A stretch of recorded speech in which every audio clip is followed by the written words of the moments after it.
Welcome to High End Homes Handled Right. This is the Real Property Management Luxury Podcast, hosted by yours truly, Lyndel Johnson. Today, we have an incredible guest, Miss Mandy Poff from Montgomery, Texas. And what's your company? I'm with Inspired Realty and Co. Absolutely. A credible business. Thank you. Today, we want to talk about what you do for women in business. Nice, fun. This is one of my favorite topics. You know, I wanted to have you on today to talk about this because of just the trailblazing steps that you're making to make sure that, you know, women have the opportunity to be, you know, business owners and to do other things in their life, investments. And I just, you know, let's talk about that. Mm-hmm. What do you do? Well, so I help run an organization called Inspired Women in Business, and we are Houston and surrounding based. So we have 7 chapters, and of those chapters, it is a women-only networking group. The reason that we do that is because we want to inspire and empower other women to know that they can do, be, and have anything that they want. And, you know, I don't know if everybody's aware, but women couldn't even get their own credit card until 1979. That's not that long ago. Right. So, you know, with that mindset, we've got a generation of mothers who barely were able to get a credit card themselves. And so now I feel almost incumbent to have that next generation show how much further along we can go and the independence that we can have if we choose it. You know, what I think is so fantastic about that is that what you just said, 1979. Mm-hmm. So that mother now has in her mind that there's certain things that she can't do, mm-hmm. right? Just built-in natural belief systems. Natural belief systems, correct. Mm-hmm. So now you have, she has a daughter, yep. and her daughter is thinking that, you know, I'm going to go to college and I want to be in business. Mm-hmm. But sometimes you have that mother or that some other figure that's saying, because of what I went through, you can't make it. Mm-hmm. This is not for you. Maybe for someone else, but it's not for you. And I think what you do, why it's so incredible, is that you're building a group to say, hey, mm-hmm. you can do this. Oh, yeah. We're creating a community of women who not only empower themselves, but they empower each other. It's the perpetual ability to inspire and engage and create impact. Our organization actually brought in $1.2 million last year of revenue that stayed within that group of women. Wow. So that's encouraging each other to purchase from each other or, you know, use their services. So instead of going to Target, instead of going to Walmart, these women all collaborated with the community to bring in $1.2 million to themselves. That's incredible. And just saying that alone is so empowering, and it makes you want to do something. It makes you want to move. It makes you want to, you know, I want to be a part of that. Like, right. How is that happening? And it's just this perpetual energy of positivity, encouragement, belief, strategy. It's incredible to watch. How often do you guys meet? So the groups, they meet once a week, and we're just now opening another chapter in Navasota, which I think is just so cool because it's the outreach, and you're keeping $1 million in these communities. Right. So that is going into so many more things than just these women being able to pay for, you know, their son's soccer or whatever. It's also going into the local businesses. It's also going into the tax dollars. So everybody is benefiting from a woman saying, I can do it too. What got you to this point where you said, you know what, I'm going to do this. I'm going to be a business owner, and I am going to take, you know, control of my own destiny? I think I was just born this way. I've always just been the one to say, I'll go first. And I find a lot of my satisfaction comes from whenever I can see somebody else be impacted by something I've done. So whether it's, you know, helping somebody achieve something or it's just helping them believe in themselves, that is truly what drives me and keeps me going. It's almost like that's where my energy source. So the happier and the better people are around me and the more that they can achieve and do, that's it. That's all I need.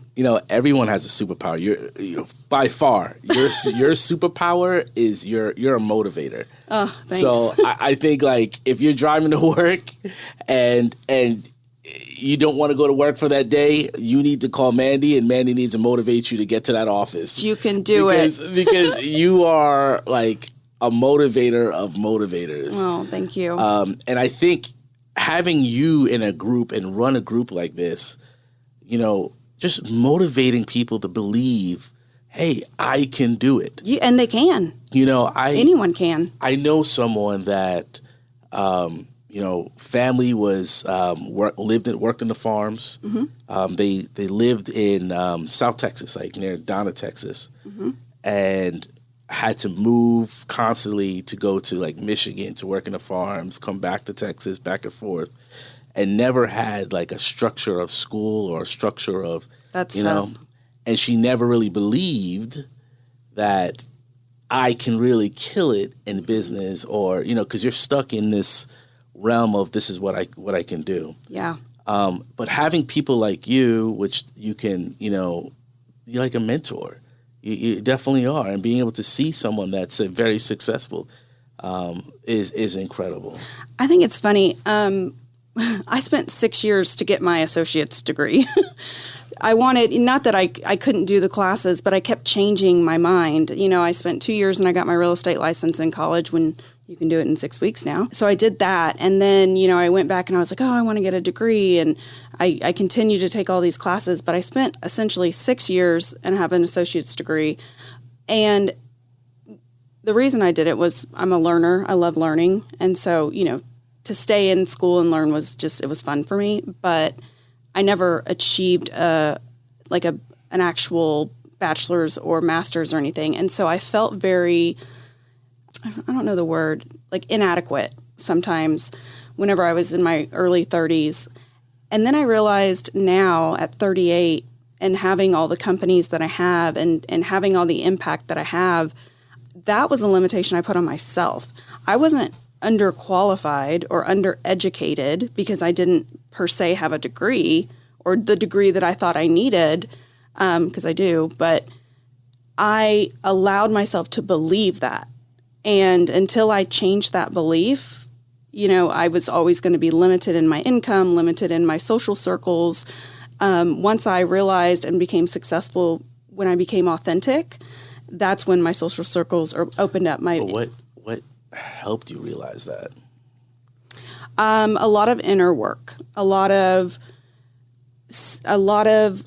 just paying attention and caring for myself. I do a lot of self-care. I think that is the most important thing that anybody can do is having time to themselves. And I meditate, I journal, I focus on, healthy, good foods, good drinks. And all of that is very ritual for me. So, I have a kombucha before I go to bed at night. And that to me is self-care. And the moment that I started having the self-care, I became more authentic. And through my authenticity, I gained my confidence. And through my confidence, I was then able to help others with theirs. Got it. I love that. Thanks. That's hard to do for a lot of people because you're talking about looking yourself in that mirror mm-hmm. every day and seeing what's wrong because you have to see there's something wrong maybe or something that you need to change. Always. And then you're willing to do the work mm-hmm. to get to where you want to be. Yeah. And you've done that work. It's a lot of self-talk too. I listen only really to motivational podcasts, read motivational books. A lot of, if I do listen to music, it's going to be something more upbeat. I am always in some kind of education mode or absorbing information from others, whether I know them or not, I can consider them a mentor. Because they're helping me achieve the next level, which then I know it's my job to help someone else. One thing I was told one time is when you get to a certain level, it is your obligation to reach down and grab somebody else and bring them up. Wow. It's your obligation. Wow. But you keep doing it. You're consistently doing it. Well, as long as my arms work. I love it.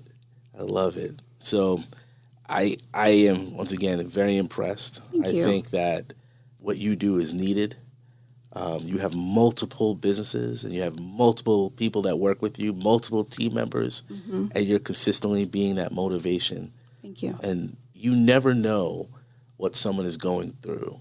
That's so true. Like I said, once again, they could be driving to work and just need you, or a person like you to actually coach them through that next step, but you just never know. Yeah. And so I thank you for them. You may not get a thank you, but publicly, I want to tell you thank you for what you do, and thank you for all the women out there that have interacted with you, because you are giving them a belief of what they can do. You know, you're letting them know that whatever I'm dream just they reminding them. and they need that. Yeah. You may have a dream, but you don't know how that you can get to that dream, or you may not believe you can get to that dream. Yeah. And especially, if you have people that are telling you that this is not for you. Oh, yeah. It may be for the neighbor across the street. It may be for someone that lives in another town, or, but it's not for you. Yeah, you cannot let the circumstances convince you otherwise. You have to be steadfast. You have to say, no, I am worthy. I am deserving. I think the greatest tool that people could start out with is, let's say you're going down the highway and you see somebody in a car that you like, but you don't feel, do you get critical of it? Or do you say like, oh, they have that car? Or do you get excited for them because now you know it's possible, right? I remember when I moved to Houston in 2014, I lived in Memorial City, and I would drive around and see the mansions. These mansions are blocks long. Right, I mean, they're so amazing. I would drive around and I would think to myself, I can do, be, and have anything I want here. This is the land of milk and honey. And it is. If they did it, why can't I do it? Or if they have it, why can't I have it? And maybe it's not a quantum jump like that. Maybe it's something smaller like, let's say it is a car, or let's say it is a new job, or, you can start small, but just believe that why not you? Why not? Right. Someone else can do it. You can do it. Yeah, why not? Just do the work. Who cares if you're making, minimum wage right now? That doesn't mean that that's your life forever. You can get quiet with yourself, and you can have a download from your higher self that gives you the inspiration or the idea that's going to get you to the next level. It's just getting in touch with yourself. And again, I think it really boils down to like self-care, and then it leads to, again, confidence, and then so on. Please take notes. Please take notes. Once again, Mandy Poff, I really appreciate you. Yeah, it's my pleasure. I appreciate your time, and I definitely look forward to doing this again. Me too. Thank you again for being part of this podcast. Have a great day. All right. Everybody have a great day.